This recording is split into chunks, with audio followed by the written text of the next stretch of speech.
Hello there, this is SWGOH coming from the SWGOH Twitch channel you may have possibly seen or heard of. You are listening currently to the Escape Pod cast. This show is recorded in front of a live Twitch audience. Hey, wait. Give me that. No, I'll tell you what, you're gonna sit there, you're gonna subscribe, and listen to these two young men, cause they're menches. All right, now take it away, boys. One is a Grand Arena specialist from the UK. The other is a territory battle tactician from the US. Together, there are no signs of intelligent life on board. But with both having decades of hosting experience under their belt, the one thing we are sure of is you will be entertained.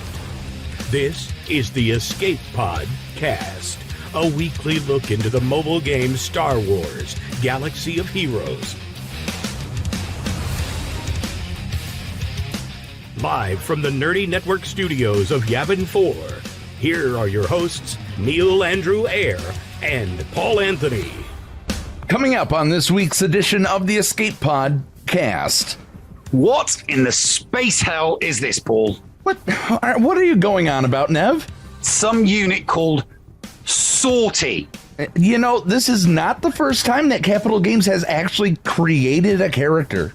Yeah, but a droid that looks like other droids from the same franchise? Whoa. Looks like other droids? That sounds a bit droidist. Oh, seriously? All right, fine. We'll talk about it. Well, don't be so glum, broski. We do get to talk about Grand Arena. Everyone knows you like that. Well, I will talk about my impressions of the 3v3 version of the new era GAC, that's for sure. I think it might be your turn to get a little miffed this week, apparently. Let's just move on with the intro. Fine. I did get us an old friend this week, Nev. Oh, God, not that again. No. The one named Dred Zeppers joins us this week. Oh, okay. Interesting one for this week. Yep, and we may get a little deep in conversation, but it should definitely be a great episode. Speaking of the latest episode of Dickie and the Noob, if you missed it. And Patreon's choice on the bridge. All this and breaking news, as and if it happens. Right here on the Escape Pod Cast. The Escape Pod Cast News. Hello there, ladies and gentlemen, and welcome to another episode of the Escape Pod Cast. I'm your host, the Nev, and as always, I'm joined by my hetero life partner, Paul Anthony. Paul, how are you doing this week? I am doing very, very well. It's been a crazy week, as it normally is for me, but I love what I do, and when you love what you do, you never work a day in your life, so it's, I get to edit all week the stuff I love to do for the show for work. I'll take it. I'll absolutely take it. One thing we want to do right now is announce, before we begin going into anything else, we have someone that is going to be at Star Wars Celebration in Anaheim on the May 28th. We want to announce that we are collecting signatures on a petition to have Hondo Onaka put into this game. These signatures will be collected and personally handed to a Capital Games representative at Celebration. So sign the petition. Let's get the person who deserves to be in this game the most into the game. It's built on the Holotables, and when I think gambling, I think Hondo. Am I wrong, Nev? No, you know, hey, dirty dealing on both sides. He's like he's like a nice version of that awful character that was it Return of the Jedi? No, not Return of the Jedi. What was the title of episode 8? Episode 8 was Last Jedi. Last Jedi. That character. Oh, the fixer, the slicer. The character, the actor Benicio del Toro played. I can't remember the name of the actor. Yeah, Yeah. But you know, DJ. he was kind of a wheeling dealing guy that played both sides of the field, but he had no charm, he had no finesse, he had no panache. But Hondo would work both sides, and you still liked him. The Benicio del Toro character was like just a slimy git that you didn't really like. So, but Hondo's a, you know, because you know he likes his underlings, doesn't he? Belchy. He's nice to Ugnaughts. He is nice to Ugnaughts. We also want to before I welcome our AI of the ship, I need to thank Dr. Feelgood for resubscribing for his 26th month. Thank you very much. And also gifting 5 subs to 5 different viewers live on Twitch. So thank you for supporting the show, and thank you to all of our Patreons, all of our subscribers, all those who support the show in their own way. We appreciate you, especially our mods, Cascade, BCM, and wherever you are, Hellenix, you're still a mod. Don't worry.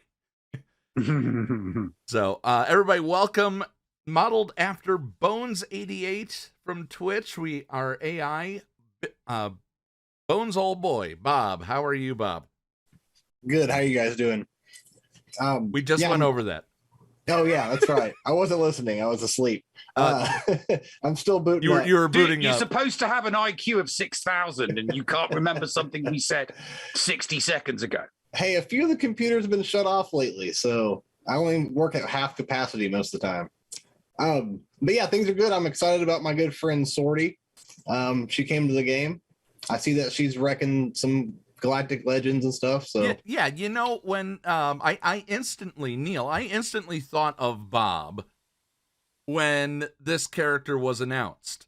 You know, not a character that's iconic, that has been in 2 shows, is prominently featured at Galaxy's Edge, which is Disney's own theme park.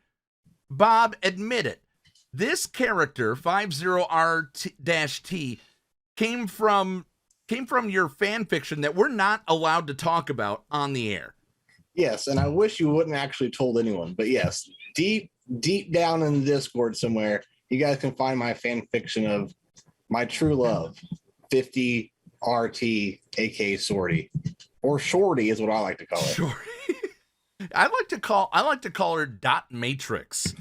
She does look like her. Yeah. The initial thought when I saw the character of Sorty, I was thinking, oh, that face looks like Dot Matrix from Spaceballs. Also, I was just watching Attack of the Clones before we came on here. Don't judge me for that. But they have like that little waitress. You remember Obi-Wan goes to talk to like that cook? In Dex's diner, yeah. Yeah. And then there's that. She looks like that waitress that's rolling around too. All right. So, I mean, you what were you thinking when this came out, Neil? Nothing. I'm not interested in this. I mean, she might be good. That you know that they might give this character a great kit, but it's yeah. No, there are Star Wars characters that deserve to be in this game, but they sit down and have a chat with another bunch of. I mean, I'm not buying that for a second. I think that this is an EA decision. It's like we want, you know, a new character, something brand new, so that we can do cross promotion stuff. So I just think Malgus and now this. I just think that there's some cross promotion stuff going on that's being dictated through Lucasfilm to EA, and then obviously, you know, from a company point of view, CG is the bottom of the food chain. So you know, they have to kind of like do what they're told. Yeah. And that's what's going to happen. You know, so create again. You know, I think that they will probably the devs were probably given some mock-ups, and it's like, right, this is what we want it to look like. Put it in the game. I don't think that this is a solely CG created character. I think that this is a Lucasfilm EA creation, and that CG were simply told to put it into the game. And I'm well, no, I mean, it's a free marquee character. I do believe that they were a CG created character that will be put into the Old Republic. Yeah, no. What I mean is that the concept has been given to CG. This is the first game that it's going to turn up in, but I think that that there have been some mock-ups, some concept artwork presented to CG, and then the CG devs have created something, and they've created a kit. I don't think that CG came up with this off the top of their head. I think that CG were given concept art by EA, by Lucasfilm, and instructed to create a character for Star Wars Galaxy of Heroes. I fully expect to see this in the reworked in the SWOTL, in the reworked SWOTL. You may be very, very correct, because Sorty is a light side support droid with a leader ability and is considered part of the Old Republic. They're basic as deal physical damage to a target enemy. If they are target locked, it's guaranteed to critically hit if it's able to. If all allies or droids in the attack does critically hit, the next ally to take a turn gains advantage for 2 turns at the start of their turn.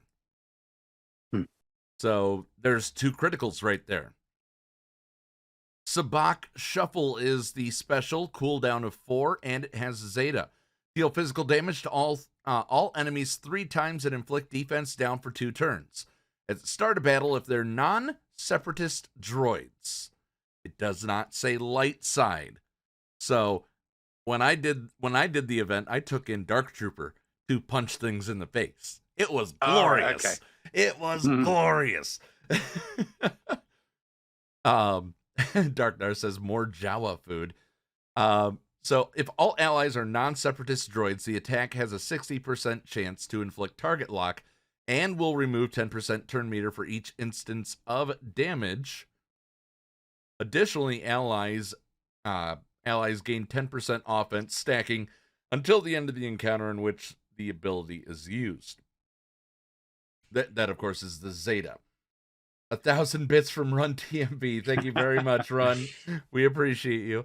Hello, Governor. And when this is used, all allies gain 5% turn meter for each debuff inflicted by the ability. So it can do a bunch because it's attacking all enemies 3 times, defense down, target lock. So that's it has a max TM gain of 60%. This, of course, is the Zeta. It's special 2, also a cooldown of 4. Says is a dispel all buffs. So they're a dispeller on the weakest ally, and then they gain advantage, health, steal, and speed up for 2 turns. Once again, if they're a non-separatist droid, does not say light side or dark side.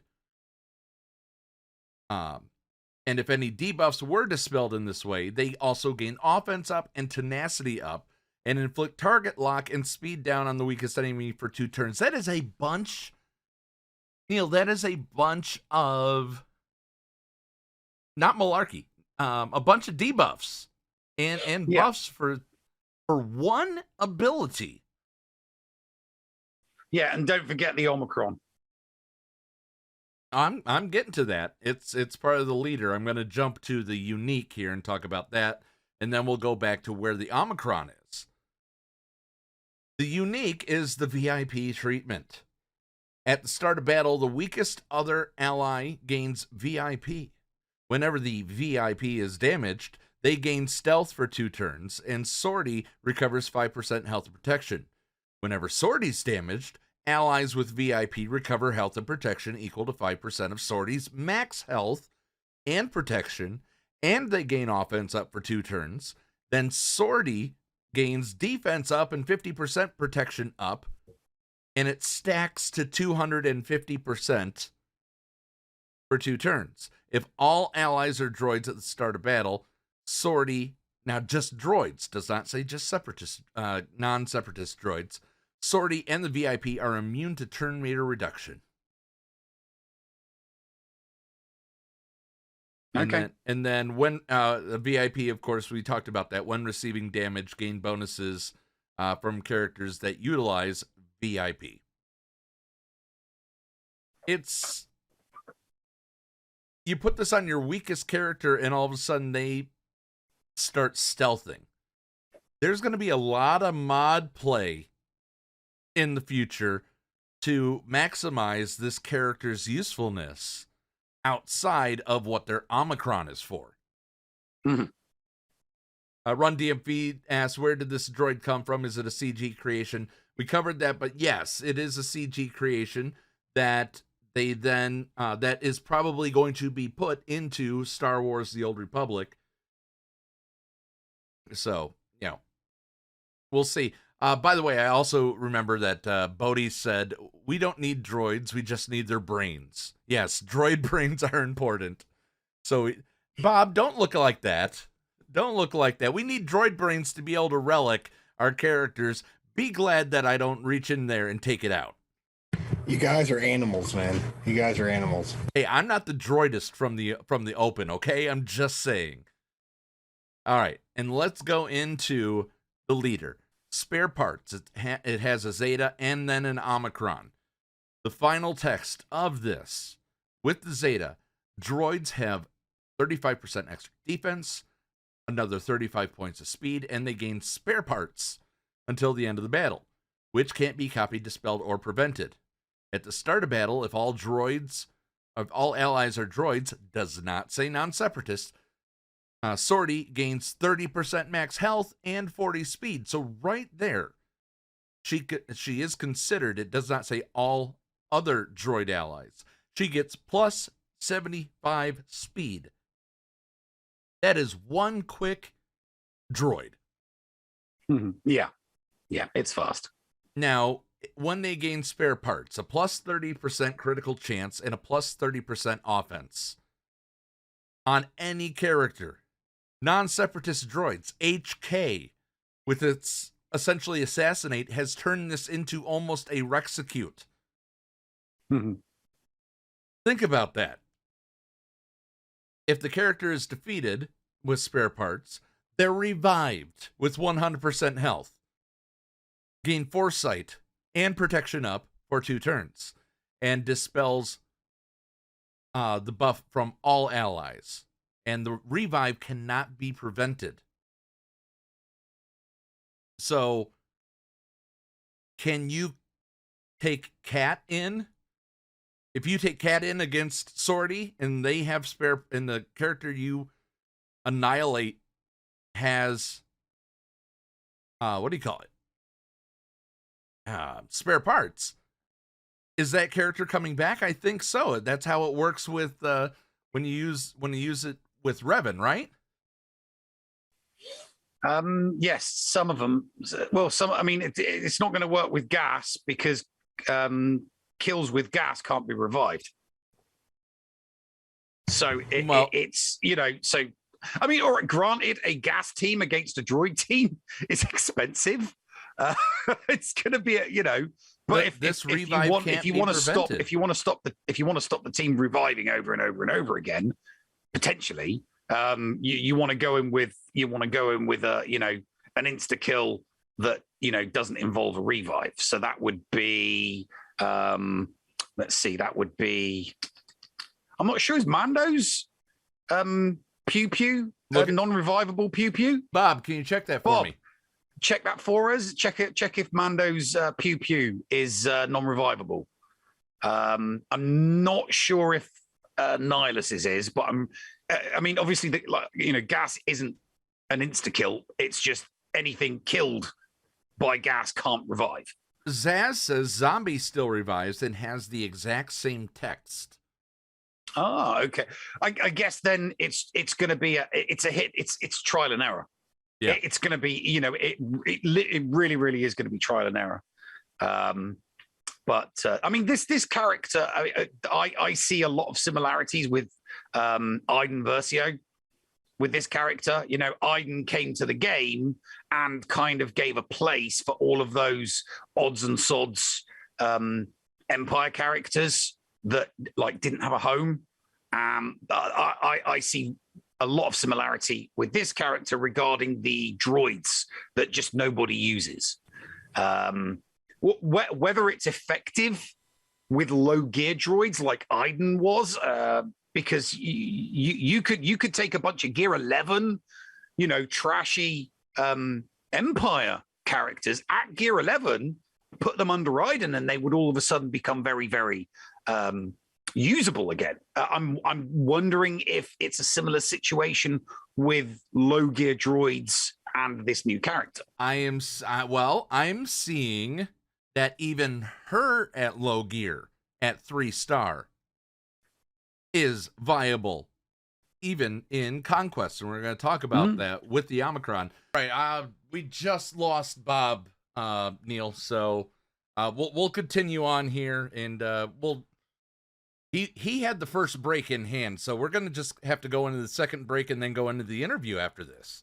But yes, we are. But let's talk about the Omicron, the Zeta and Omicron that they have. Sorties, while in Conquest, if all allies are non-separatist droids, the first time in battle, the first enemy to take a turn is defeated. So it's like a contract, like a bounty hunter contract. Mm-hmm.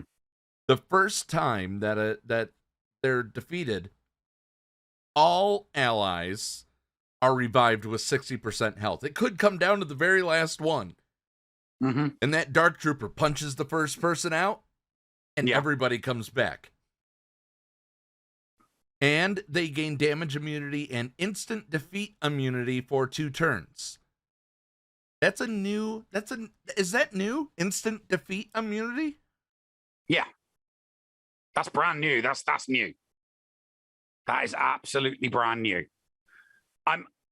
It's a little bit weird that they've incorporated into a PvE section of the game. That would be like really useful in PvP. That would be immensely useful in PvP. Of course, but GAC you love and PvP. territory wars. I would love to see it in territory battles. So, we're both rooting for the version of the game that we prefer. Yeah. In this situation. I want it for territory battles as well. You want it for Grand Arena and territory wars. It's kind of, I'm not, to be honest with you, I'm not liking where this is going, to be perfectly honest with you. I'm really not. They've now come up with an Omicron for Conquest. So we have Omicrons for Conquest, territory battles, territory wars, and GAC. That's 4 modes of the game, 2 of which are PvE, 2 of which are PvP. They've really, really missed a trick. They should have just had 2 types of Omicron: an Omicron for PvP and an Omicron for PvE. I could definitely get behind that. I'd like to see them. Here's the thing: if they keep, and obviously we are moving in the direction where every new character gets an Omicron, and obviously there's kind of like that drip feeding and drip upgrading of characters. Every now and then they'll throw an Omicron onto a random existing character. So at some point, a year, 2 years down the line, they'll completely catch up with all of the existing characters, and every existing character will have an Omicron of some kind, because they'll be doing Omicrons for every new character coming in. And at that point, it's going to be a hornet's nest of trying to figure out. What if these new datacrons that were leaked last week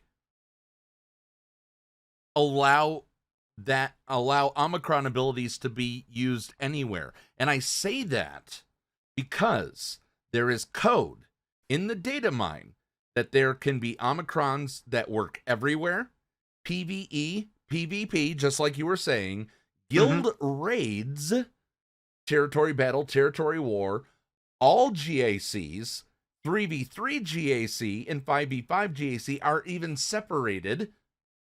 Galactic War, Conquest, Galactic Challenge, and overall events. Those are all places that can, in code, have an Omicron according to the data mine. I think that I think it would. I just think it needs to be simplified. If the game is to continue growing, if engagement is to continue growing, then CG need to be doing things in the game to retain the new players. Things like, perfect examples of that would be the hyperdrive bundle at 50%. That's a great way to retain new spenders in the game because it is an excellent value pack. Without a doubt, the best value pack that CG offers in this game. And things like that really, really, get people think, oh, wow, I can get all of that for $50, but it costs me 20 for that. I'm going to, so people think, yep, I'll go with a 50. It's a $50 sink into a game. It gets people engaged. It gets new players invested, and it sinks them into the game. But in order to retain those people, if someone spent less than $100 on the game and they look, it's like, oh, so I need Omicrons for that and Omicrons for that, and I need Omicrons for that, but you don't give me a lot. It's like, what, they're pushed and they're pulled all over the place. Carthrick is back. Okay. Carthrick is back. So, Dickie Darkside resubscribed for his 23rd month. Dr. Feelgood cheered 100 bits.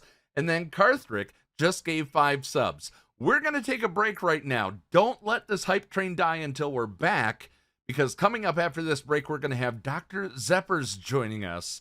Right now, story time with Uncle Thad in this break, and we'll be sitting down with Dred Zeppers, not Dr. Zeppers. We always do that. We'll talk about that in a moment right here on the Escape Podcast.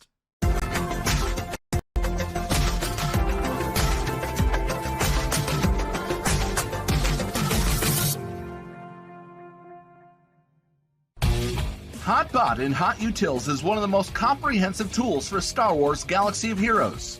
With integration into the super useful mod tool Grand Ivory, HotUtils can help you tackle some of the most difficult aspects of the game.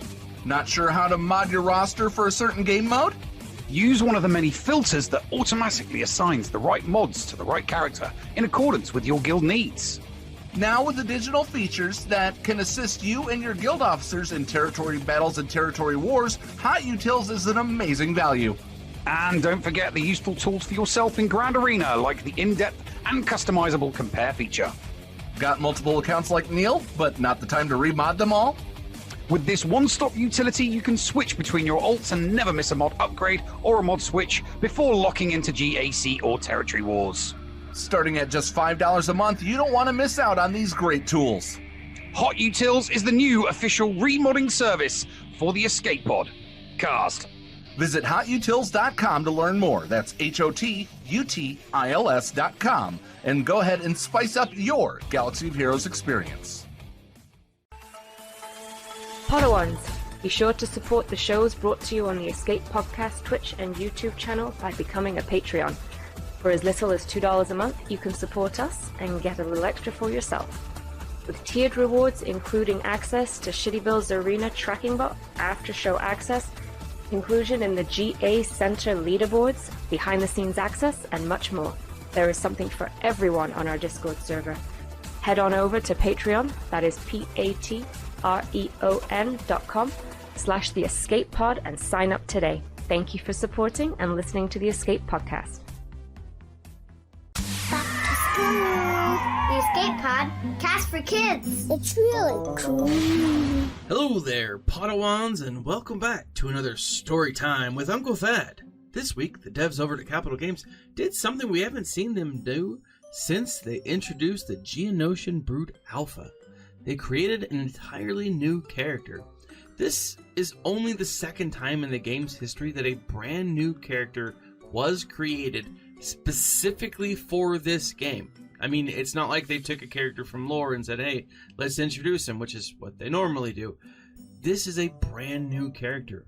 Working together with the developers of Star Wars The Old Republic, CG created 50RT, also known as Sortie, to be the newest member of the Old Republic. So tonight, we're going to take a look at the inspiration behind the newest droid and where in canon it comes from. 50RT, pronounced Sortie, is a tactical droid with murky origins from somewhere deep within the Old Republic.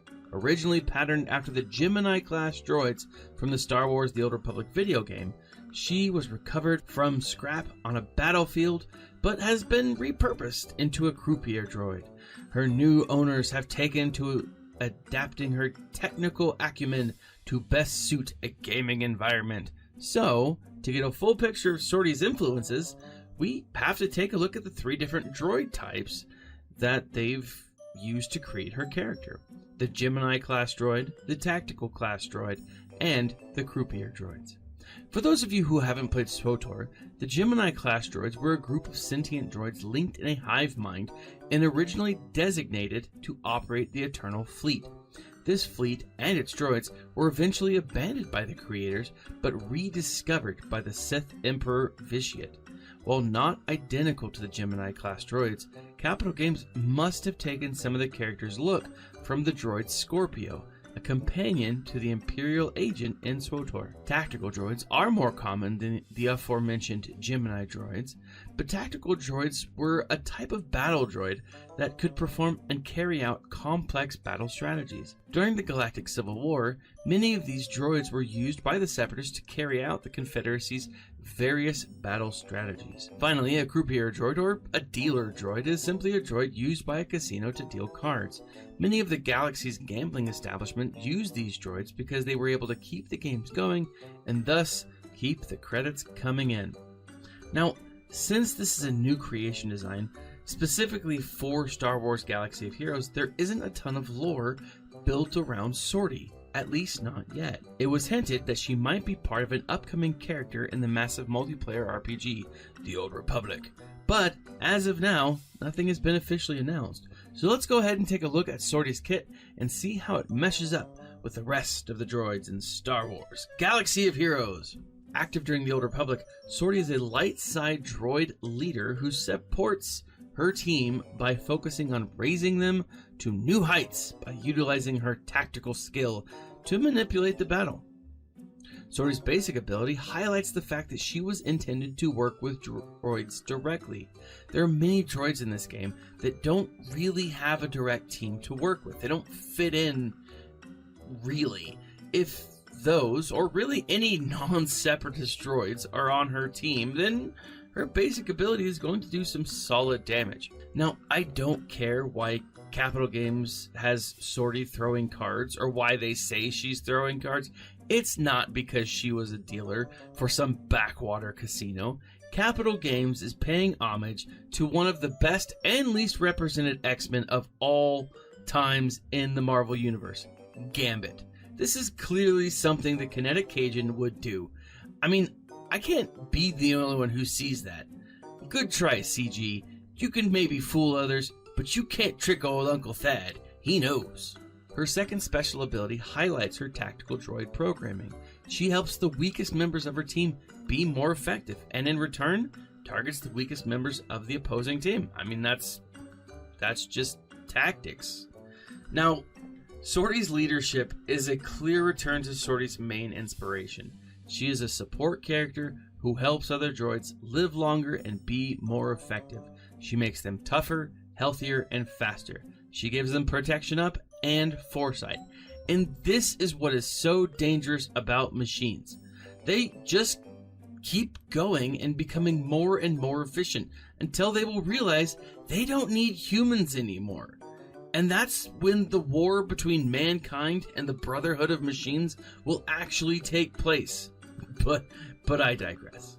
Sorty's final ability, VIP treatment, is really something that can't be trained out of her. No matter where Sorty is in the galaxy, she knows what's most important: hospitality. She wants members of her team to know that when they're with her, they are the most important. You might even say they're very important. Well, that's it for me this week. Tune in next week for more Story Time with Uncle Thad on the Escape Podcast for Kids. Hello, friends. This is Thaddeus from Going Nerdy, and I approve this message and am compensated for signups for this service. The world's largest audiobook library is at your fingertips, and the Escape Pod Castaways want you to try it for free. Head on over to escapepodcastaways.com and click the Going Nerdy offer button to claim a free audiobook and 2 Audible originals. Cancel anytime, and it's absolutely free to sign up. Check out Audible and support the Escape Pod Castaways. All for free. See Audible website for details. Restrictions may apply. Hey there, listeners. Merchandise specialist Critty K here. Do you enjoy the Escape Pod and want to support the channel and get something a little extra for yourself as well? Head on over to tpublic.com/user/theescapepodcast and grab a Team Neil, Team Paul, Critty Play, or many other fun Padawan designs on your choice of shirt, cup, sticker, mask, or even a magnet. And be sure to check out the Mrs. Anthony Shirts channel on the Escape Podcast Discord and get the latest info on the other designs I make as well. Sometimes there's even a sale going on, so it is smart to stop on by. Thank you for supporting the Escape Pod Cast. Attention, we are receiving an incoming transmission.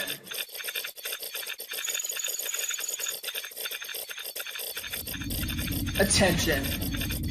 Attention. We are receiving an incoming transmission.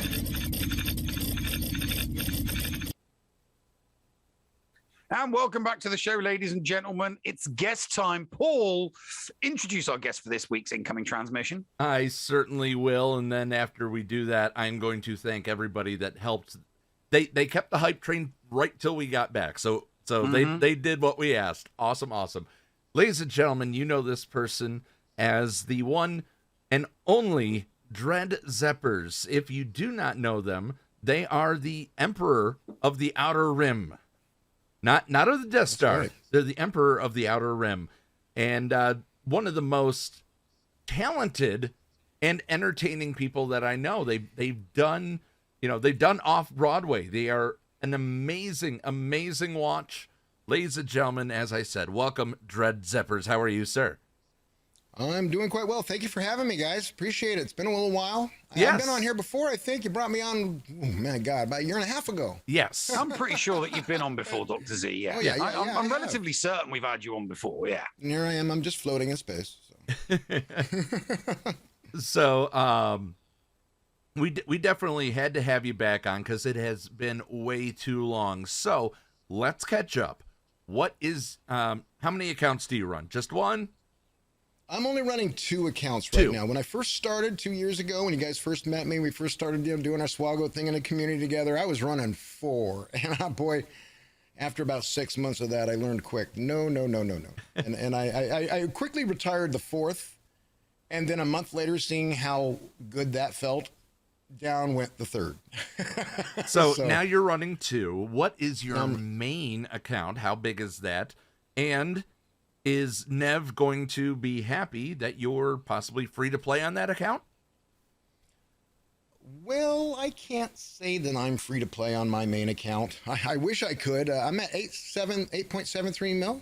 Wow. Got all the GLs. I got everything except for the new stuff. You know, the Inquisitors are a work in progress. I do spend, but I don't whale. Oh, wait, let me put that a different way. I do whale, but I don't kraken. Maybe that's the way I should put it. I do whale a little bit, but I don't kraken. But yeah, I've got most of all the characters at this point. I don't have Sky and a Boba, the Boba dude. And I missed out totally on the TIE Interceptor. Everybody's like, oh, wow, this TIE Interceptor's great. I go, when did that come out? And somehow it just totally missed my radar. I must have been busy doing something at the time. No, it's a conquest reward. Yeah, it was a conquest. It was a conquest. It's a conquest reward. Why? My Z-bags are showing up representing, hey, guys. Everybody's showing up in the chat. By the way, let's talk about that. Dr. Dickie Darkside, Dr. Feelgood, and Karthik started the hype train. Then you gave out 2 subs. Thank you for that. Thaddeus gave some bits. Norelli, Aster Perius gave some bits. Force Strong gave some bits. And then Dr. Feelgood gave out another 5 subs. So thank you to you guys for making that, supporting the show in that way. You can also support the show through Patreon, as Bodhisattva earlier asked. So anyway, let's get back to this. Big deal. I don't really know if there's a dollar value assigned to these various tiers of spending in the game, but I can't say that I'm free to play. That's all I'll say. I can't say I'm free to play. Is the smaller account free to play? The smaller account is not 100% free to play, but it's pretty close. It only gets a 20 spot every once in a while. It doesn't get any big expenditures at all. It's not a gift card, so that is no free to play card, right, Neil? Well, and like I said, I didn't say it was free to play. It's just not a full blown money account. But Neil is obsessed with giving out his free to play approval cards. No. I don't give them out. I take them away. I don't give anything out. I take them away. So as soon as somebody spends, then I take their card away. I don't think any of my accounts had me never spend because I just always would. Oh crap! I need some crystals. What's $20? Something like that. But so none of my accounts were ever free to play. But pretty close. I don't spend a lot on anything but the main. And actually, to be honest with you, I don't usually spend that much on the main except for the support for my channel. I appreciate my Z-Bags. They're a wonderful group. They're an absolute wonderful group. So what are you in as far as your Grand Arena division and league? Well, in my main, I started in Kyber 1, and I've really just kind of roller coaster ride. I stuck in Kyber 1 for quite a while, and then I got a little lazy and I dropped down to Kyber 2 and then back to Kyber 1, then back to Kyber 2. And you guys actually saw from the GAC Center. I was actually had a lucky streak for a while. I was going great for a while. And I got, it's like, okay, I'm a little too high up. There's no oxygen up here. Drop. So that's what happened. You do tend to yo-yo between 1 and 2. If you have a bad run of form, you drop to 2, and then you have a good run of form, you get back to 1, followed by so it ebbs and flows for your main account. It really does depend on whether you're having a good run. You put together a good run with a 3-0 and a couple of 2-1s, boom, you're in Division 1. And then you have a couple of you string together a couple of 1 and 2s with maybe a wooden spoon in there, and then it's like slam back into Division 2. So you're kind of on the precipice between 1 and 2. But it depends. It's not so much dependent on your form. It's dependent on your matchmaking. And my matchmaking and a little bit of my because when you get personality kind of changes a little bit. There are times that I go, you know what, I'm tired of this crap. I'm just going to take it easy and casual. And if I win, I win. If I don't, I don't. Yeah. And there are other times where I'm like, I got to win this. Damn it. So, I mean, I've had my Z-Bags tell me, hey, Z, why do you get so serious all of a sudden? I go, because I don't want to lose again. I don't want to go 0-3, which I did the last week of the last season, but that was after I went 3-0. So I flew too close to the sun, and then Icarus fell. Careful, Icarus. Careful. Careful, Icarus. So one of the things that I wanted to bring you on about, one of the things I wanted to talk to you about, Zeppers, is you have kind of turned to streaming to fill a spot in your life. Yes. You mentioned that to me off the air, but a lot of people do this. So I wanted to ask you the question, why did you start streaming? And say hello to the emergency crews out there. Well, yeah, I've got a crazy busy neighborhood here. Come on, guys, book them down.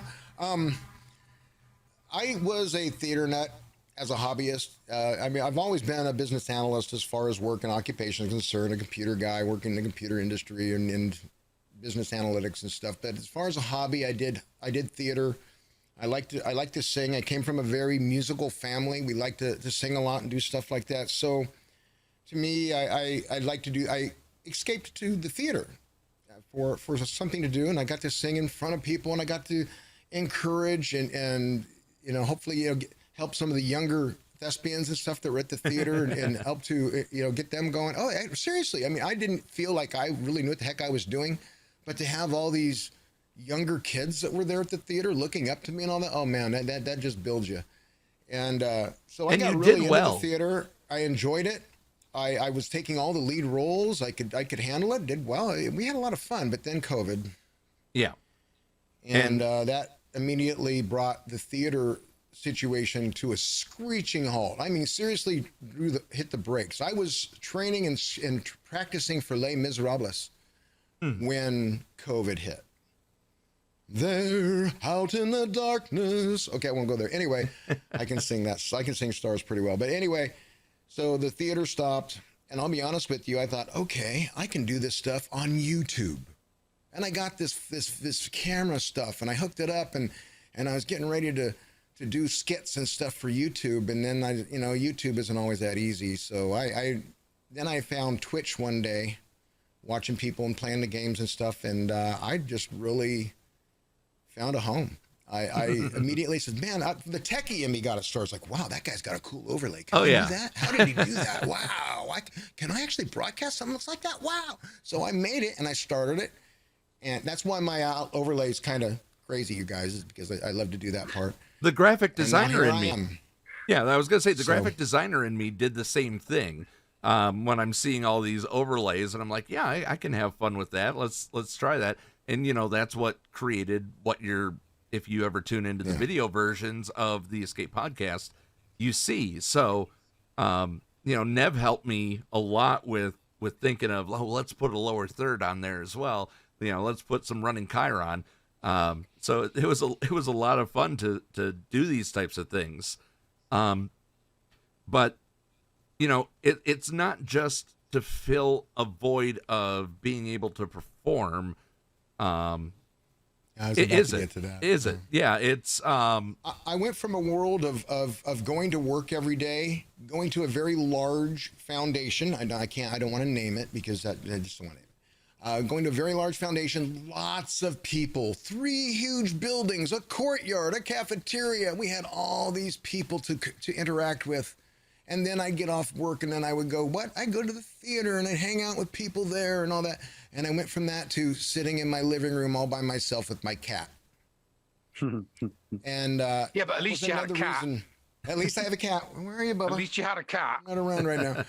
But, oh, come on, camera, focus.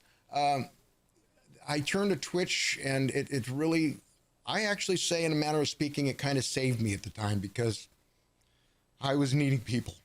Yeah. People to interact with. Sorry, I told you this might happen. It's okay. It meant a lot to me. It still means a lot to me, everybody. You guys that support me, you have no idea. Maybe you do, because you've been with me so long. Mulamu's been with me longer than anybody. God bless her. That's why I put the heart on my screen when I saw her. She is the heart of my channel. And Twitch has saved me in a manner of speaking by giving me people to interact with, meeting new friends, and me being able to exercise some of my creativeness, talents. Yeah, there you go. Yeah, your creative side. As an actor. As a thespian. I mean, folks, you come to my channel, you can actually get enough channel points, you can get me to sing a show tune. And that's actually kind of expanded. It said show tune, and it gave you like a choice of 4. Well, now people say, sing me a show tune, and I want it to be the Divinals, Go Touch Myself. I'm like, oh, God, okay. So, yeah, I just do it. Have fun. Have a good time. And, so thank you, Z-Bags, and everybody else out there. Dr. Feelgood. Yay. Dr. Feelgood. Woo! Sorry. Everybody's checking in on my regulars. Yeah, they're checking in on the Twitch, on the Twitch feed, which is really, really fun to see them. And yeah, we knew that this may be emotional for you, in saying that, I told you I'd join you right there because, I went just as the Escape podcast started getting going. My wife was diagnosed with lymphoma. We were doing that, and then all of a sudden COVID hit, and she can't go anywhere. I'm having to go into work because I'm an IT I was an IT guy at the time, so, you know, I was one of those mission critical people. Bless you, Neil. And the group of people that gathered around not just the initial push, especially when we had Carrie on to reveal like Dark Side Geonosis territory battles, but all the other times, you know, through charities with Minnie. I mean, you helped with when we were with Vasari doing the first ever Creator Cup. You were there. Still to this day, my only 24-hour stream I've ever taken a part in, and I think I have decided I'm going to do that on my 2-year anniversary coming up here in a month or so. Really? 2 years is coming up. That is 2 years amazing. is coming up. We started in 2020, man. Back when all hell broke loose. I mean, all the people that we have met, and Neil, I think you can echo this. They have become friends and even closer confidants of the people that come in. They don't even have to subscribe. They don't even have to put down one damn bit. The fact that they're there, keeping you company while you're playing a game, laughing with you, crying with you, and experiencing life that you are projecting onto the screen is one of the best feelings in the world. And as I said, I'm sure you can echo that, Neil. Yeah, absolutely. It's just one big happy community, basically. Everybody's in everybody else's pockets, basically. Everybody knows. Sorry. I mean, there's a couple of cliques out there that kind of like that like to keep themselves to themselves, and there's nothing wrong with that. But I'd probably say about 90% of the community, we're if we're not in each other's streams, we're in each other's discords. If we're not in each other's discords, we're in each other's tweets. You know, I'm not going to touch Facebook because that's just a dumpster fire.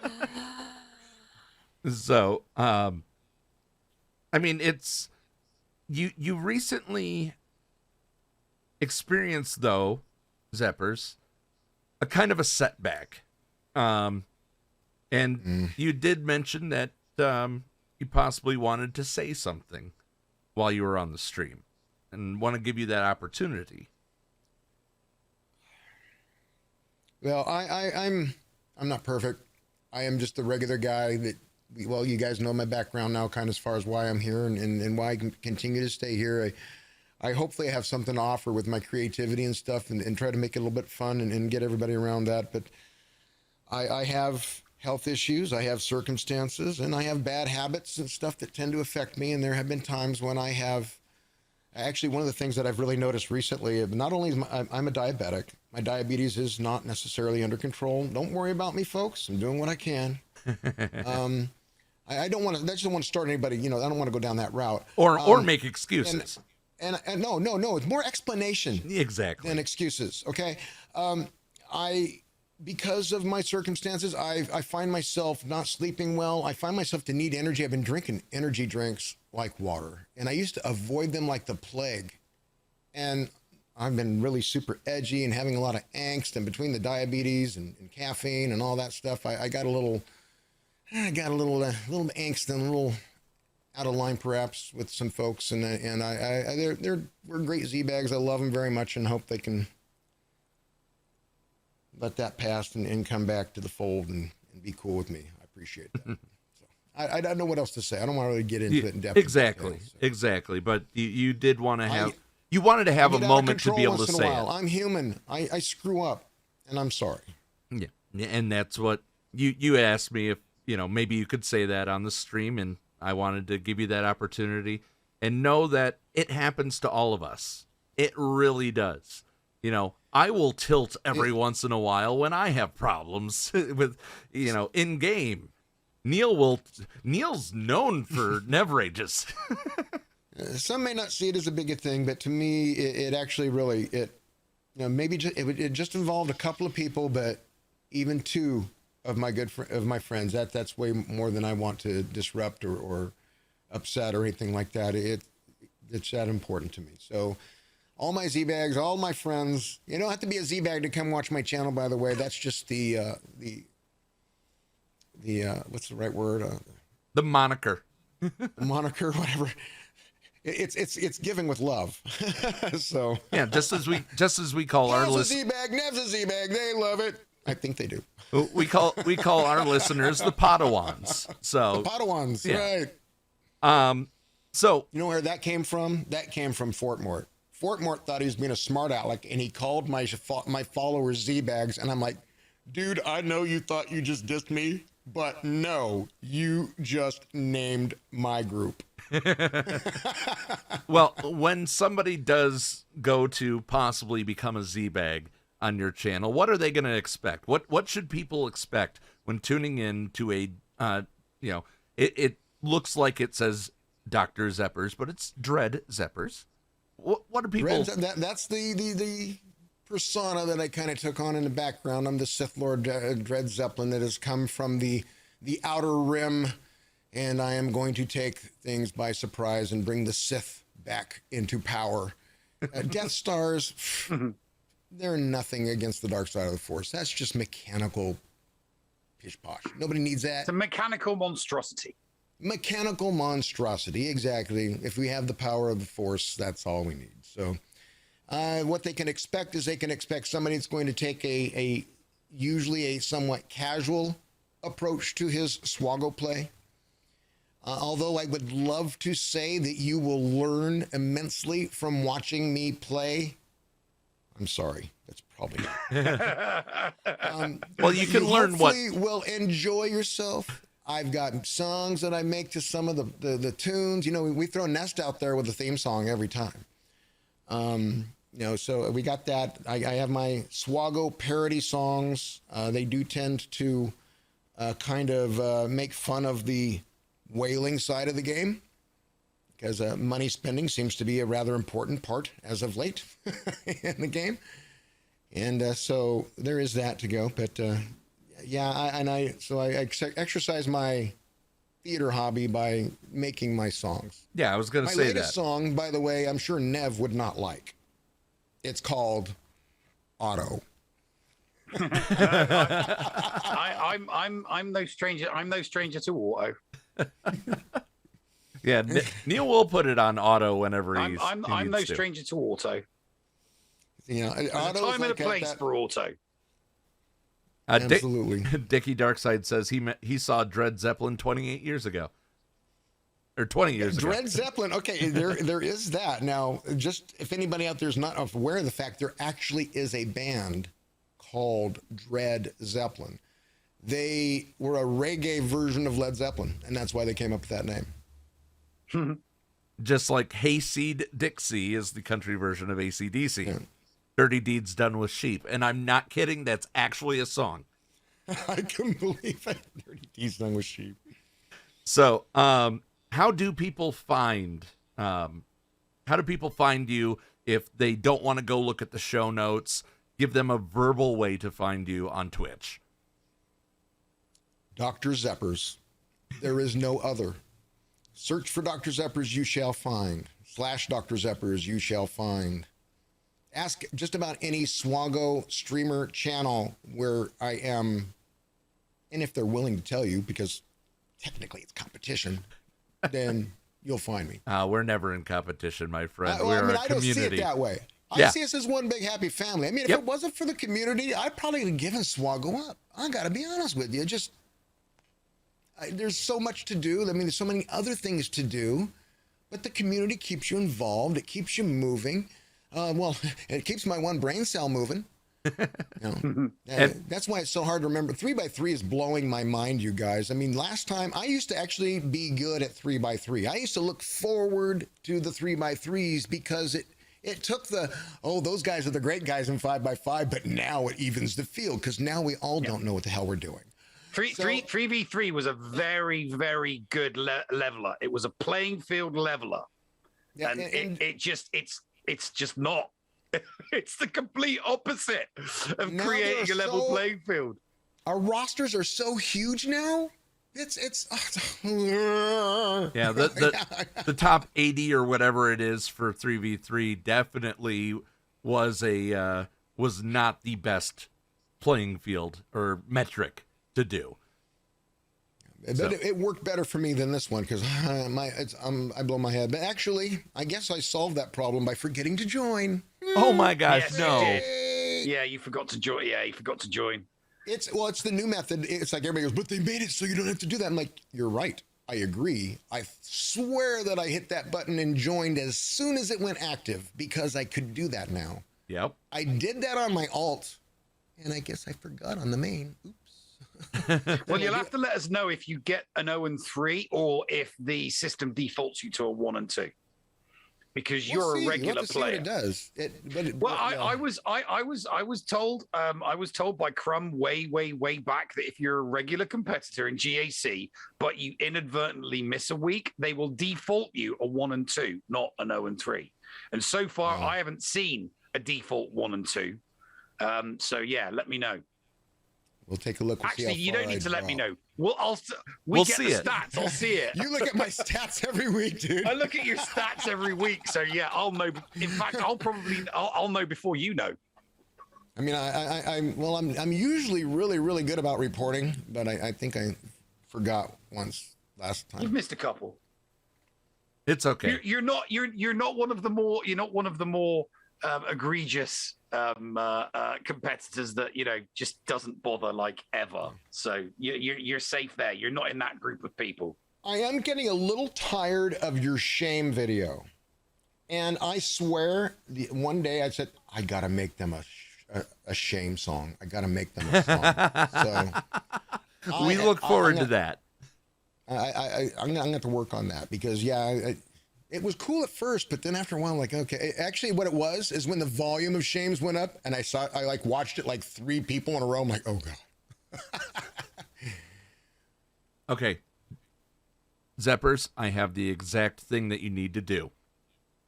What you need to do is do a parody of Fame by David Bowie, but instead Shame, and maybe Nev will use it then. Ideas. Zeppers loves ideas. I do have some way of coming up with things sometimes, but if I get an idea, I mean, that's where my more shards, more zetas, more gear song came from. More shards, more zetas, more gear.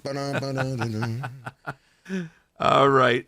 Anything before we time flies when we have I'm you seriously looking for my document here so I can make a note of that.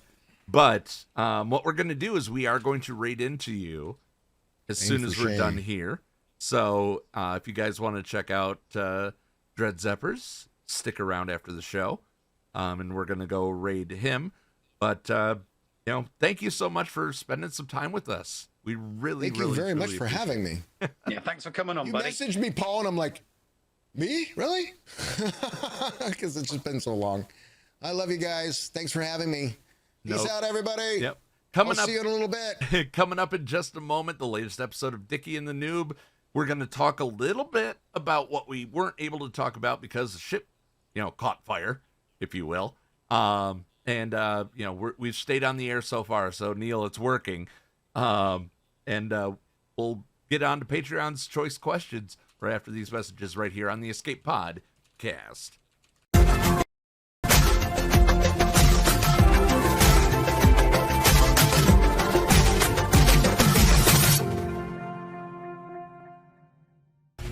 HotBot in HotUtils is one of the most comprehensive tools for Star Wars Galaxy of Heroes. With integration into the super useful mod tool Grand Ivory, HotUtils can help you tackle some of the most difficult aspects of the game. Not sure how to mod your roster for a certain game mode? Use one of the many filters that automatically assigns the right mods to the right character in accordance with your guild needs. Now with the digital features that can assist you and your guild officers in territory battles and territory wars, HotUtils is an amazing value. And don't forget the useful tools for yourself in Grand Arena, like the in-depth and customizable compare feature. Got multiple accounts like Neil, but not the time to remod them all? With this one-stop utility, you can switch between your alts and never miss a mod upgrade or a mod switch before locking into GAC or Territory Wars. Starting at just $5 a month, you don't want to miss out on these great tools. HotUtils is the new official remodding service for the Escape Pod. Cast. Visit HotUtils.com to learn more. That's HotUtils.com. And go ahead and spice up your Galaxy of Heroes experience. Podawans, be sure to support the shows brought to you on the Escape Podcast Twitch and YouTube channel by becoming a Patreon. For as little as $2 a month, you can support us and get a little extra for yourself. With tiered rewards including access to Shitty Bill's Arena tracking bot, after-show access, inclusion in the GA Center leaderboards, behind-the-scenes access, and much more. There is something for everyone on our Discord server. Head on over to Patreon, that is patreon.com/The Escape Pod, and sign up today. Thank you for supporting and listening to the Escape Podcast. Vicky, this really is not what I was expecting when I found out we were taking in a child. I get you, noob. Rona isn't exactly what I was expecting either. She can be a little abrasive, yes, but I'm sure she'll grow on you. Grow on me? Like a fungus? She's a teenager. It's a rough time for anyone, and she's had it hard, left with only an assassin droid with no personality to take care of her. Besides, she could be the key to finding Hondo. She's been on this ship for 3 days, and I've considered launching her out of an escape pod 3,688 times. Literally. Like there's nothing to drink on this ship? This is totally lame. I always hated this rust bucket. We filled the water reservoir when we left Stujon, and there's like a year's supply of Jawa juice and blue milk, so please, stop complaining. I need a little something stronger, capiche? Rona, you're 13. You shouldn't be touching that stuff. Whatever. Don't project your human values on me, old man. Weak ways mature faster. I've been smoking death sticks since I was like 9. You know that alien physiology is part of my programming, right? Weak ways mature at the same rate as regular meat bags. Look, I'll make you a deal. If this lead you gave us pans out, I'll fill the freezer with thallus iron ice cream. My dad let me do whatever I want. I hate you guys. But this lead is totally legit. M1K30 is my dad's top informant. If any knows where he is, it's him. M1K30. Why does that name seem so familiar? We're arriving at Coruscant. God, I can't wait to get off this ship. Hey, I'm looking for M1K30. Do you know where I can find him? That's me. You're human? Why do you have a droid name? I need to conceal my true identity. I could get in real trouble revealing all the top secret information I have. Just call me Mike. You hid the name Mike as M1K3. Oh, boy. Don't listen to my droid. We're bounty hunters. We're looking for Hondo Onaka. We've been hired to bring him to the Holotables. Can you point us in the right direction? Well, let me first say that the future of the galaxy is quite extensive, with exciting new game modes, new characters we all love, and exciting GAC changes that are universally loved. Okay, but what does this have to do with Hondo? It's funny you should ask that. Today, my super secret, super accurate sources have informed me that behind the scenes, Kathleen Kennedy has been removed from her position and stripped of all her power over at Lucasfilm, and Hondo will be making all the decisions moving forward. What are you talking about? I've also been told that once in power, Hondo will retcon the sequels, essentially erasing them all from Star Wars media, and that before watching any further Star Wars content, you will be required to be mind-wiped by a Jedi and totally forget their existence. So you're trying to tell me that Hondo is at some movie studio? What does this have to do with the Holotables? All existing Resistance characters on the Holotable will be converted to Gungans, and all First Order characters will become forgotten enemies from the Clone Wars. Supreme Leader Kylo Ren will become Darth Jar Jar. Can we speak to one normal person on this journey? Normal? There's nothing normal about what's going on. behind the scenes at Capitol Games, my sources tell me that they've put a meathead in charge, while the community has been blessed with the addition of a crumlet to the community. Well, that's the first thing you've said that makes sense. Sense? You sense it too? There is a great disturbance in the Force. My sources are now telling me that after being removed from her position, Kathleen Kennedy has become a Force ghost and is now more powerful than you can possibly imagine. She has reinstated the sequel trilogy and is putting 3 Disney Plus shows into production. The first show will be an entire season of Finn trying to tell Rey that he's Force sensitive. He won't be doing anything, necessarily dangerous. She'll just keep interrupting him. Then there's the buddy comedy with BB-8 and D-O going on a coming-of-age journey to the wine country of Naboo. And finally, there's a comedy from Maz's Cantina where John Ratzenberg will play the role of Chris Cliven. Do you think that if we walk away really slowly, Noob, he'll notice? Notice? We'll be given 3 days' notice to farm all the Ewoks to Relic 7 for our new legendary, Sindel the Little Girl. This is the little girl that Drew Barrymore played at the Ewok movies. This event will be available for only 4 hours and will never return. Also, my sources say that Drew Barrymore will be reprising her role, but that's for another thing. I'm afraid to say anything right now. Anything? I'm now being told that Kathleen Kennedy is retconning me. I have been erased from history, but Dave Filoni has made me canon again in the Filoniverse. Did you see that? Did I just flicker out and back into existence? Whoa. Am I in the Matrix? Matrix? Keanu Reeves confirmed as Revan? Wait, no. Bob Chapek just had lunch with his daughter, who said Keanu Reeves would totally never go to the dark side and has scrapped the entire project.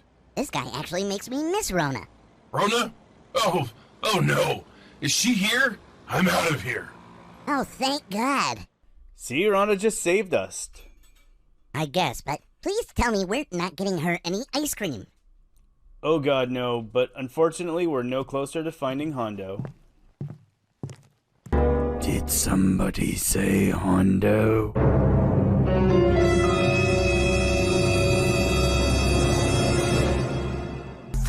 You're listening to the Escape Pod Cast. And welcome back to the show, ladies and gentlemen. It's the end. Not the end. Well, no. End. Not as in, this is the end. Oh, my God. It's the end of the show, No, it's not, Neil. Because we had the technical difficulties. You That actually... were your fault. They were my It was fault. you hired them. You hired the third-party contractors. Your fault. No, I had computer issues, but you went live and gave a monologue. Yeah, you filled in, and gave a monologue. So what I want to do here is we're going to take a break right now, or not. We're not going to take a break. The show, I'm going to throw it to you doing the, have the best points of your monologue, and then we're going to come back and do Patreon's choice right after this, right here on the Escape Pod Cast. Okay, there. Right, okay. So, yeah, Paul is currently getting a negative power coupling fixed. So, yeah. It's going to take a bit of a while for the repairs to be done. So, it's just me at the moment. So, while we're here, let's talk about. Yeah, I'm not particularly happy with this new character. I understand why they've, I do genuinely think that CG have been instructed to do this. I really don't see the point in bringing a brand new character to the game when there are so many characters that, can be used and brought to the game. I get why it's a droid. Like I said, I think this is just a droid version of Iden Versio so that you can use your droids. And I'm not adverse to new characters. The more new Star Wars characters, the better, as far as I'm concerned. I think it's kind of a bit of a, a cheap way of coming up with a new droid leader to assist with the current droids that are in the game that nobody really uses. And here's the thing, that's not what's going to happen. People will use the more OP droids with this new droid leader, under this new droid leader, rather than just throwing together the ones that don't really get used a lot. So yeah, those are my thoughts. Oh, and 3v3. Oh, I'm not like it. I am not enjoying 3v3. One round I got relegated from Division 3 to Division 4. So things are not going well in 3v3. I knew I was going to lose the first one because I didn't have anything to beat a JMK. The main issue I'm having with 3v3 regarding GAC is the lack of off-meta counters. A JMK can only be beaten by... it would appear GLs can only be beaten by other GLs.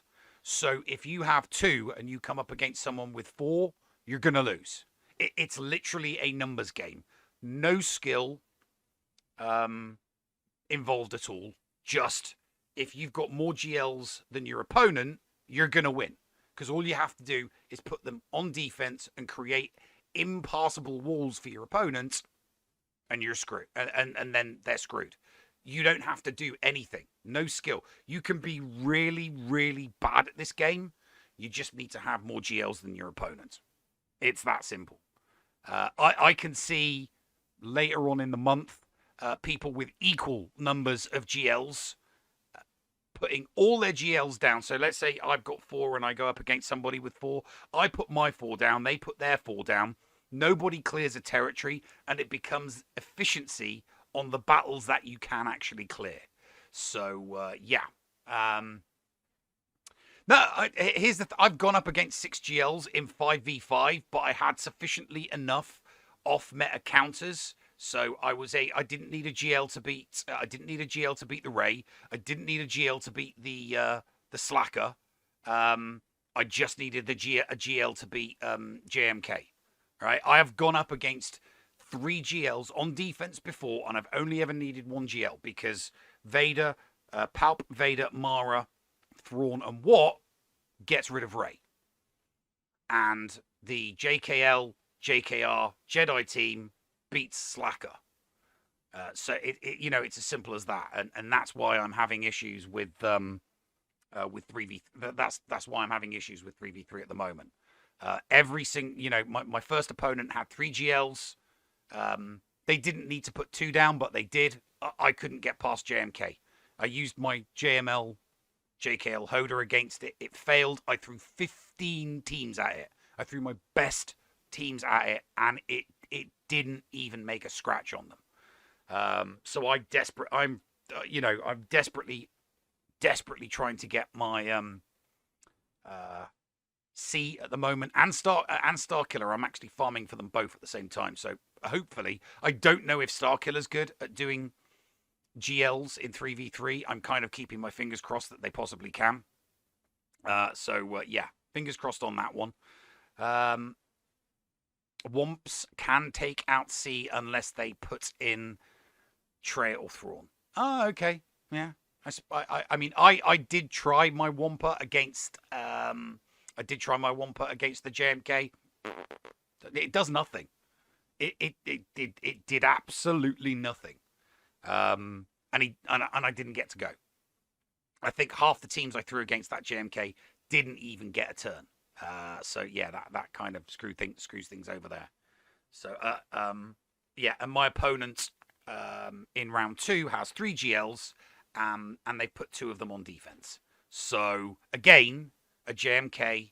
I mean, it's a slightly different one. It's JMK Cat Snips. So I might be able to take it out with my JML because I'm not going to get stuck behind a GK Taunt. But if you go JMK Cat GK, yeah, there's just you've got 0 chance. So there's no actual fight. There's no battle. 2 competitors one person puts the JMK down and maybe another GL, and if you don't have a GL counter to it, the match is over before it's even begun. So, yeah, kind of screws. Kind of screws with the whole, you know, you're not going anywhere kind of thing. Which is different, like I said, which is different from 5v5 because there are off-meta counters in 5v5 because you've got to take into consideration all of the passives from having 5 team members. At 3v3, it's less likely.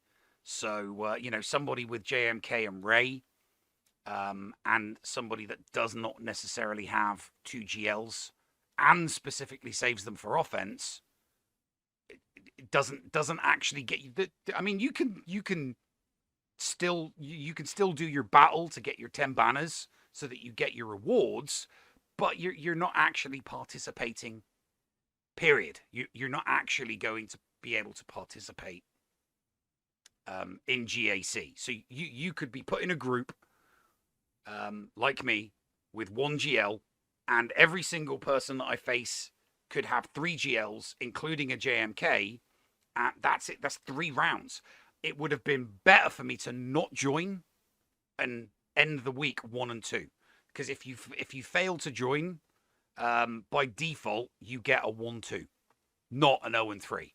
So by virtue of joining and get put in a group with more GLs than me, I'm probably going to end up with an 0 and 3, unless in round 3 I get the only other opponent in my group that has 1 GL. And that's what I'm keeping my fingers crossed for that, because I need just that 1 victory. Otherwise it's going to be stuck. It's been a pretty dull week for me in the game. Obviously I don't care about Conquest, so I think I'm still in Sector 2. Don't really care about that. Not that fussed with Conquest at all. I had a torrid time in territory battles. Got the, you know, on both the accounts on the cam mission, I'm sitting pretty. I'm there thinking to myself, yep, this is great. Everybody's gone. Django's gone. All of the droids are gone. I've got 3 characters left from my original 5, and the monsters sat there in the yellow, and I'm thinking to myself, couple more hits, boom, there we go, we win. And on both occasions, they got trampled right at the death. Just as it hits the red, I get trampled, and all 3 characters just got absolutely destroyed. So, yeah, kind of sucks.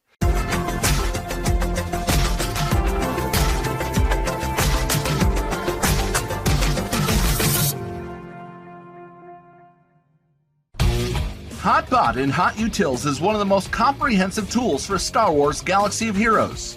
With integration into the super useful mod tool Grand Ivory, HotUtils can help you tackle some of the most difficult aspects of the game. Not sure how to mod your roster for a certain game mode? Use one of the many filters that automatically assigns the right mods to the right character in accordance with your guild needs. Now with the digital features that can assist you and your guild officers in territory battles and territory wars, HotUtils is an amazing value. And don't forget the useful tools for yourself in Grand Arena, like the in-depth and customizable compare feature. Got multiple accounts like Neil, but not the time to remod them all? With this one-stop utility, you can switch between your alts and never miss a mod upgrade or a mod switch before locking into GAC or Territory Wars. Starting at just $5 a month, you don't want to miss out on these great tools. HotUtils is the new official remodding service for the Escape Pod. Cast. Visit HotUtils.com to learn more. That's HotUtils.com. And go ahead and spice up your Galaxy of Heroes experience. Padawans, be sure to support the shows brought to you on the Escape Podcast Twitch and YouTube channel by becoming a Patreon. For as little as $2 a month, you can support us and get a little extra for yourself. With tiered rewards including after-show access, inclusion in the GA Center leaderboards, behind-the-scenes access, and much more. There is something for everyone on our Discord server. Head on over to Patreon, that is patreon.com/The Escape Pod, and sign up today. Thank you for supporting and listening to the Escape Podcast. We want you. Join the GAC Chain Gang today.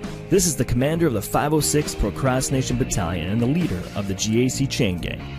I am sending out a call to action for any SWGOH content creators on Twitch who would be willing to broadcast their GAC attack rounds. We are an amazing group of content creators who are dedicated on streaming the Grand Arena Championship attack rounds on Twitch. The idea is to provide continuous content back to back from one streamer to the next and allow the viewers to enjoy more SWGOH content as well as enjoy the variety of streamers that are currently present in the group. If you are interested in joining the Chain Gang, please reach out to myself on Discord at AndyBees #7465, or you can send us a message on our Twitter page at ChainGAC. Join us today. We have your back. You're listening to the Escape Pod Cast. And welcome back, ladies and gentlemen. We're back for the real end of the show. Let's actually get to the Patreon's choice questions. Okay. I'm gonna, somebody redeem some points to ask you a question, Neil. Mm-hmm. Which Skunk Anansi song is better? Hedonism, just because it feels good, So Sublime, or 100 Ways to Be a Good Girl? None of them. It's weak. Come on. It's weak. It has to be. All right. If I have to go with one of those answers, then I would probably go with Hedonism. But their best song is Weak. It's just her voice. Oh my God. She has got such an incredible voice. I wish Skunk Anansi stuck around longer than they did. I really, really do wish they'd stuck around longer than they did, because are they like Lords of Acid or something? No, rock. Okay. They're a 90s rock band. Okay. I haven't heard of them, so I guess that'll come to bite me in a moment. I will play some Skunk Anansi. I'll play some Skunk Anansi during my next GAC live stream, which won't be round 2 because I have a side hustle that I need to do tomorrow, so I won't be streaming. But I will stream round 3, and I will play some Skunk Anansi because, awesome band, and my God, she has got one hell of a set of pipes on her. Well, I will. I've got morning and I've got evening jobs on Monday, which means that I'll be able to tune in. So I look forward to that. Mm-hmm. All right. Dr. Feelgood says thumb or big toe? Thumb or big toe? That's all they asked. Thumb or big toe? Thumb. Yeah, a thumb's more useful. But if I had to lose one, I'd definitely say big toe. No, I'd prefer to lose a thumb. I couldn't live with walking around in a circle all the time. All right. So yeah, I hope we understood that there, Dr. Feelgood. Zaz asks, favorite movie soundtrack? Oh, that is a really good question. Okay. There's no, Does Guardians of the Galaxy count? Well, yeah, of course it counts. Okay. It's a movie and it has a soundtrack, yeah. Then I'm going to have to say the first Guardians of the Galaxy has the best soundtrack. For me, it's a toss-up between V for Vendetta and Conan the Barbarian. All right. Because the French horns in Conan the Barbarian, when they just get kicking, it's like, but V for Vendetta, yeah. No, you know what, sorry, I'm going to go with V for Vendetta, because the soundtrack to V for Vendetta, the God is in the Rain track, it just, goosebumps, hair standing up, throat choked, yeah, just wow. Yeah, good one. Oh, and if we for funsies, for a more lighthearted one, the soundtrack to Sucker Punch. All right, that's a definitely valid thing here.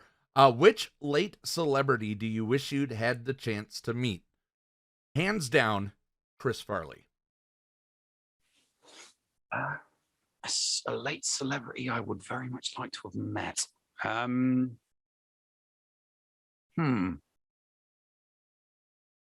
many good ones. I'd probably go for Alan Rickman. I would love to have met Alan Rickman.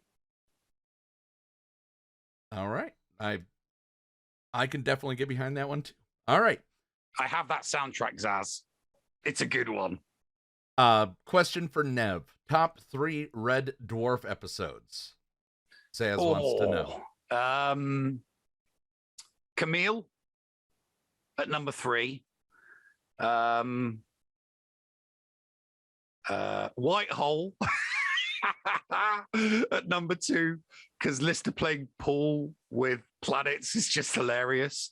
And the 4 horsemen of the the 4 gunmen of the apocalypse, without a doubt. Yeah, those would be my best 3. Mine would be Lego Dimensions, because there was a Red Dwarf cameo in Lego Dimensions, and I immediately told you about that. The Red Dwarf, the Red Dwarf cabin from season either 8 or 9. I don't think it was 8. No, it was either 9 or 10. The cabin, the crew quarters, Rimmer and Lister's crew quarters from either season 9 or season 10 was in the video game, which I thought was quite amusing. Yeah. All right. Top 3 theme tunes from your childhood programs. Airwolf, Knight Rider, Danger Mouse, Teenage Mutant Ninja Turtles, Power Rangers. If we're talking childhood here. Yeah. And Sailor Moon. Honestly. I mean, Airwolf for me. I remember watching Airwolf in the early 80s, and when the music would kick in, just that very, very simple guitar riff would kick in, and then the synthesizer because that's what they used in the early 80s for show. That's what sounded. It was a guitar solo, and then the synthesizer would kick in. Definitely Airwolf's my number 1, and Danger Mouse. Yeah. Zaz asks, favorite TV game show. Now I'm gonna answer this. I'm gonna give this a 2-part answer, and you could choose to do the same, Neil. But I'll start with one, have you do yours, and then I'll tell my traditional game show answer. My favorite game show of all time would be a reality game show, don't judge me yet, called The Mole. It was on, I believe, CBS. No, it was on ABC. It was on ABC, and one player was trying to sabotage the team and usually did pretty darn well. There was a total pot of $1 million broken up across the entire season, and whenever the mole won, money was taken away. But nobody knew who the mole was. So, and the premise behind it was guessing who the mole was, and if you were right, you're fine. The person with the fewest correct answers, and if there's a tie, the longest time to answer the quiz, was eliminated. Okay. So, all right, what's your favorite game show? And you can do same and tell reality. Is it just my favorite one or top 3? Just one. I've got several, but I mean, you probably won't have heard of them before because they'll be in the UK. I don't know if there was a US version of it made. So I would probably, you know what? I would probably go with one of the ones that in the UK the game shows the best game shows were hosted by comedians. Same here. Same here. I was very very partial to Golden Balls, which was hosted by Jasper Carrot. Okay, and he's hilarious. So he's absolutely hilarious. Describe the rules of Golden Balls. So Golden I've never Balls heard of this. So basically, you'd have a bunch of contestants. The premise of the game was the money would keep clocking up, and it would be added to a tally, which 2 contestants would then fight for at the end. But if you got a crappier match, so you would get a ball and you'd open it up and it'd have a value on it. Now, if you got a decent value on your ball, you would just say it. If you had a crappy one, you could be honest and say it's a crappy amount, or you could lie. And it was up to all of the other contestants to figure out if you were, somebody would get booted. Basically, somebody would be booted. And everybody that moved forward, the totals for the balls would be added to the final tally. Did you find out what it was? Were you? Yes. So, okay. So if somebody just had like 50 quid, so someone had 1,000. If someone had it just said 50 quid on it. That's not an awful lot to add to the final tally and be taken on. And it would be a conversation that would go on amongst all of the contestants. So you'd be like, oh, I've got 500. And, you would be trying to convince everybody else to not vote you out by being the most convincing liar. And it would always get down to the last two people, and you would either split or steal. And you would be trying to convince the other person that was there that you were going to split it. Right. And somebody would always, if both people split, right, then it would be split. Right. If one person stole, that person would win all of the money. And if both people stole, no one would win the money. And sometimes at the end, people would be trying to convince the other person that, oh, I swear to God, I'm going to split. Let's split it. Let's walk away with the money. You get half, I get half. And then they get stabbed in the back because the other person would steal it. And I always said to people that I was watching this with was I would be honest with my person, and I would say, I don't trust you. I don't believe you. You can say that you're going to split it until the cows come home. I don't believe you. I think you're going to steal. So I'm going to be honest with you now, and I'm going to tell you I am going to steal. So you can steal and neither of us will walk away with anything, or you can believe me when I say I'm going to steal it, and I'll give you half of the winnings after the show's over. So, I would be basically trying to convince the other person, no matter what I do, I'm going to steal it. So I'm either going to walk away with it, or neither of us are going to walk away with the money. But if I walk away with it, I promise, because I'm being honest with you, that I will give you half of the money after the show. We may have to try something and see if we would see what we would do in that situation. All right, my favorite TV game show. Do you know Press Your Luck? No. Have you heard of Whammy? No. Okay. Square board, randomly generated numbers around the outside of the board, and what would happen is the cursor would go all around the board, and everybody was saying, big bucks, no whammies, stop. And you got whatever the cursor was on around the board. But if you landed on a whammy, all the money was taken away, and it moves on to the next person. Now, if you got 4 whammies, you were eliminated. And you could also get free spins and continue to press your luck. All right. Last one is, what game show would you like to have a go at? Name that tune. I must admit, I'd love to have a go at Millionaire. I'd love to. I mean, obviously, I would like to do Golden Balls for the reason I just said, but you've got to make it to the final, which means you've got to get through all the votes. However, so if I'd prefer a game show where whether I won or lost was entirely based on what I know, and obviously the 3 lives you get, because you get the 50-50, the phone a friend, and the ask the audience. Right. The lifelines. Lifelines. Yeah. So, all right. Dickie Darkside's got 2 questions, and then we're going to go raid Dr. Zeppers. What is the one Jedi you'd love to cameo in Kenobi? Mace Windu. I would love to see Mace Windu, but I'm going to put it this way, Neil.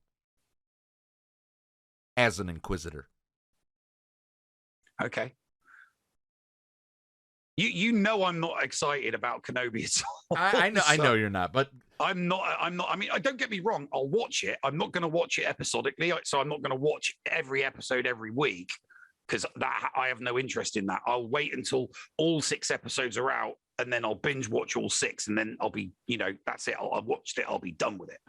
A bit like how I only watched the last 2 movies twice. I watched them once each in the cinema, and then I watched them once each again on Disney Plus. So, right. Cameo, a Jedi cameo. You said it had to be a Jedi cameo. A Jedi cameo. Okay. Let's see. A Jedi cameo. Ahsoka. All right. I know she's not technically a Jedi. She's an Ufu, but I could definitely go in Ahsoka. I could definitely go in Ahsoka because she's such a great character. So I could definitely go an Ahsoka cameo in Kenobi, just because it'd be nice to see, a decent established character in a show. But she wouldn't be able to be played by Rosario Dawson because she'd be pretty younger then. That's what de-aging technology's for. Okay. All right. Fine. All right. One non-Force user you'd love to cameo. Hondo. A non-Force. Tag and Bink. Of course. Tag and Bink. Just have 2 stormtroopers, right? Just have 2 random stormtroopers that do a satirical bit in the show. And then I can say, oh, they put Tag and Bink in. It doesn't matter whether they are or not. I can just say it. Oh, it's Tag and Bink. Well, they were in the why else would you have 2 stormtroopers doing something funny in Star Wars, They were in Mando season 1, remember? Yeah, they were. Yeah. I love that. I love that Dickie Darkside theory that, that's just an elderly couple of, Tag and Bink. Yeah, absolutely. Yeah. Tag and Bink. All right. Once again, I said Hondo. Guys, the Escape Podcast is going to hand deliver a petition to bring Hondo to the game. And we need your help. We need your guild's help. We need your community's help. We are going to get this out there as much as possible. Go to change.org/p/bring-hondo-2-SWGOH. Link is also in the description. Bring Hondo Ohnaka to the game. We're going to hand deliver this at Celebration. And hopefully we'll be seeing Hondo Ohnaka at the Holotables. He deserves to be there. So, Nev. Yes. You won't have GAC tomorrow, but you're definitely going to do Monday. I'll definitely do round 3. Yeah, it's just not possible for me to stream round 2. And there's no point in streaming round 2 anyway. I've got 1 GL and my opponent's put 3 GLs down. It's physically impossible for me to win. So all I'm going to do, I'm not even going to bother my ass with have they attacked? Or Have they attacked? If they don't attack, you win. Yeah, no. That's what I'm saying. I'm just going to do my 1 battle.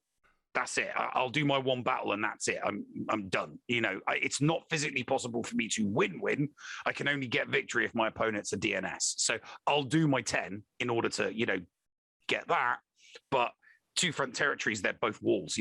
3 relegate GLs and my opponent's put all 3 of them down. So I'm not going. I'm not winning. I'm not clearing a territory. So yeah, I can't win if they participate. Big Deal 7800 said, what description? I don't see it.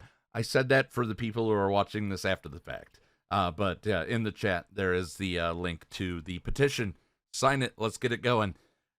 All right. For me, I'm not sure if I'm going to be able to get any Vault 37 this weekend. I've got some very, very big edits coming down the pipeline. But that just means that I'll have more time next week to kick back and relax. So it's not going to be the end of the world. We may still be able to stream on Monday, so it'd be nice to see people out at Vault 37 Studios on Twitch Monday night. We're continuing Kirby if we do get to play. So, all right. That's going to do it for us. Stand by for a raid into Dr. Zeppers if you're watching live on Twitch. So, everybody, as I always say, be nice to each other, damn it. Nev? Push the button. Don't mind if I do. What's going on? Where the hell are we? Paris? Thank you for pressing the self-destruct button. Attention! This is Colonel Sanders in forward command. Abandon ship! Abandon ship! All personnel proceed to escape pods. Close down circuits. Evacuate the city. Self-destruct mechanism has been activated. Abandon ship! Where is it? Where is it? It's gotta be here. Out of order! Even in the future, nothing works. This ship will self-destruct in exactly 10 seconds. Counting down. 10, 9, 8, 6. 6! What happened to 7? Just kidding. 3, 2, 1. Have a nice day. Thank you.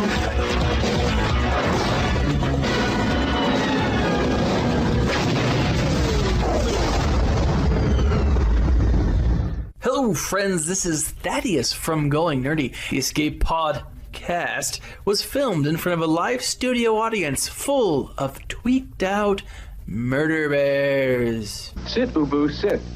Good dog.